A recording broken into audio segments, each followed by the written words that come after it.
খুব সহজে বাড়িতেই বানিয়ে ফেলুন দুর্দান্ত স্বাদের নরম তুলতুলে এই রসালো জিলেপি। এটা বানানো একেবারেই কিন্তু সহজ। বন্ধুরা আপনারাই দেখুন কতটা লোভনীয়। দেখতে যতটা এটা সুন্দর, খেতে হয় ভীষণ সুন্দর।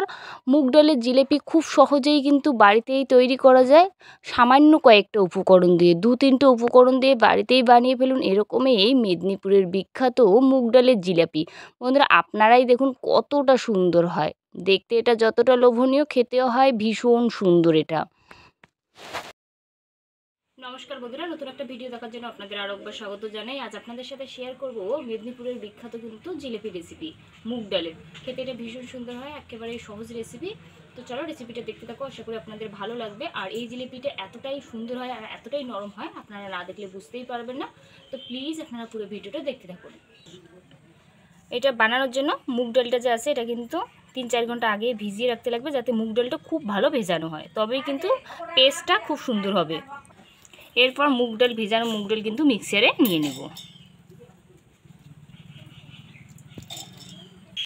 কড়াইতে দেওয়ার পর কড়াইয়ের মধ্যে অল্প একটু জল দিয়ে এটা খুব ভালো করে পেস্ট তৈরি করা লাগবে। এটা কিন্তু পেস্ট করা আমার একেবারেই কমপ্লিট। এরপর দিয়ে দেবো 1 চিমটি কিন্তু নুন, যেটা ভালোভাবে ফেটানো লাগবে। বন্ধুরা এটা যত ভালো ফেটানো হবে তত কিন্তু জিলিপিটা নরম আর কিন্তু এটা খুব সুন্দর হবে। তাই একটু সময় নিয়ে ভালোভাবে এটা কিন্তু ফেটিয়ে নেওয়ার পরে এই জায়গায় মেশাবো বেকিং পাউডার 1 চিমটে, একদম কিন্তু 1 চিমটে দিয়ে আরও ভালোভাবে একটু ফেটিয়ে নেব। বন্ধুরা ঘনত্বটা দেখুন ঠিক যেন এরকম হয়। এটা আবার সাইডে রাখবো। এইভাবে কিন্তু একটু রেস্টে 10 মিনিটের মতো রাখলেই এটা হবে। ওটা রেস্টে ততক্ষণ থাক আর এই পাশে শিরাটা ততক্ষণ তৈরি করব। শিরাটা তৈরি করার জন্য হাফ বাটি কিন্তু চিনি দিয়ে দিলাম। যতটা চিনি তার অর্ধেক দিয়ে দেবো কিন্তু জল।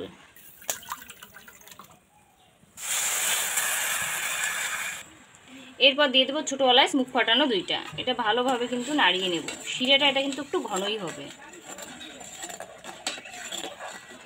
নাড়িয়ে চাড়িয়ে চিনিটা যাতে খুব ভালো গলে, চিনির শিরাটা যাতে একটু ভারী হয় আর যাতে এটা জমাট না বাঁধে সেই জন্য দিয়ে দেবো 1 টুকরা লেবু রস। তাতে কিন্তু চিনির শিরাটা জমবে না। এটা ভালোভাবে নাড়িয়ে নেব। এটা আমার চিনির শিরা একেবারে রেডি। এটা আবার নামিয়ে নেব।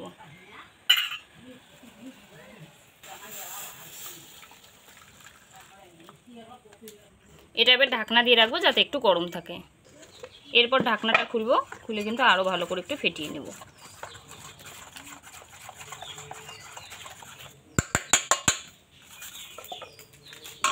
আজ কিন্তু জিলেপিটা কিন্তু এই প্লাস্টিকের প্যাকেটটায় কিন্তু ব্যাটারটা ভরিয়ে নেব আর প্লাস্টিকের প্যাকেটে কিন্তু জিলেপির শেপটা দেব। আগে ব্যাটারটা ভালোভাবে প্লাস্টিকের ভিতরে এটা ভরিয়ে নেব। আপনারা চাইলে কিন্তু প্লাস্টিকের যে বোতল হয় সেটাতেও করতে পারেন, তাতেও হবে। তবে এরকম প্লাস্টিকের প্যাকেট কিন্তু সবার বাড়িতেই থাকে। এটা কিন্তু সর্ষের তেলের কিন্তু প্লাস্টিকের প্যাকেট। ভালোভাবে এইভাবে একটু পেঁচিয়ে নেব যাতে ব্যাটারটা সবটাই এক পাশে আসে। এইভাবে একটু পেঁচিয়ে নেওয়ার পর এক সাইডটা কিন্তু এইভাবে কাটারির সাহায্যে একটু কাটবো, যাতে বেশি মোটা হয় না, নইলে কিন্তু জিলেপিটা একদম মোটা শেপ হবে। ঠিক এইভাবে কিন্তু কাটতে লাগবে। দেখুন জিলেপির শেপটা আপনারা মোটা করবেন না পাতলা করবেন সেটা কিন্তু আপনার উপরে নির্ভর করে। এরপর এটা ব্যাটারটা এই জায়গায় ভরিয়ে রাখবো। জিলেপি ভাজার জন্য এরকমই কিন্তু ফ্রাই প্যান লাগবে। আর আপনাদের কাছে যদি কড়াই থাকে এরকমই জানি ভিতরটা সমান থাকে, সেটাতে কিন্তু জিলেপি ভাজলে খুব সুন্দর হয়। এরপর দিয়ে দেবো তেল।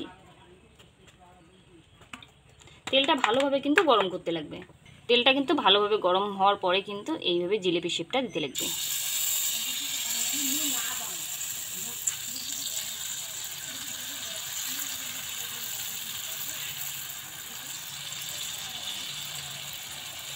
বন্ধুরা এরপর কিন্তু একটু অপেক্ষা করার পর এটা কিন্তু উল্টানো লাগবে। দেখুন ঠিক এইভাবে কিন্তু শেপটা দেওয়ার লাগবে।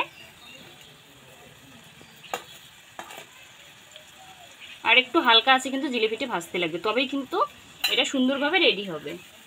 বন্ধুরা ঠিক এরকম কালার আসলে পরে কিন্তু নামানো লাগবে। আপনাদের কাছ থেকে আমি দেখাচ্ছি কালারটা কীরকম। এই দেখুন, মিষ্টির দোকানের মতো শেপ অত সুন্দর হবে না, কিন্তু কাজ চালানোর মতো কিন্তু হবে।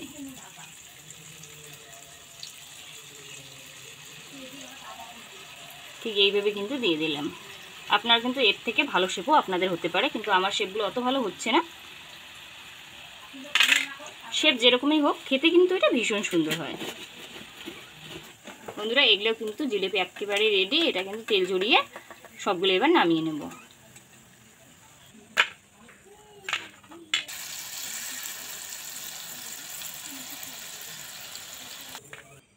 জিলেপি কিন্তু ভাজা আমার একেবারেই কমপ্লিট। এবার শিরার দেওয়ার পালা। সবগুলো না, সবগুলো দিলে একসাথে হবে না, তো অল্প অল্প দিয়ে কিন্তু এটা বেশিক্ষণ রাখা যাবে না। দিয়ে এইভাবে জাস্ট এপাশ ওপাশ করে কিন্তু তুলে নিতে হবে। এইভাবে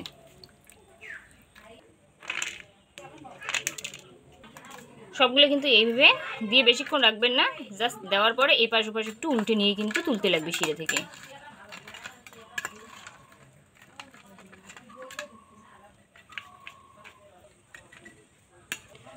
সব কিন্তু শিরা থেকে তুলে নেওয়ার পরে অল্প একটু শিরা এর উপরে দিয়ে দেব, জাস্ট অল্প একটু। ব্যাস আমার জিলিপি কিন্তু একেবারে রেডি। বন্ধুরা সব কিন্তু আমার জিলিপি একেবারেই রেডি।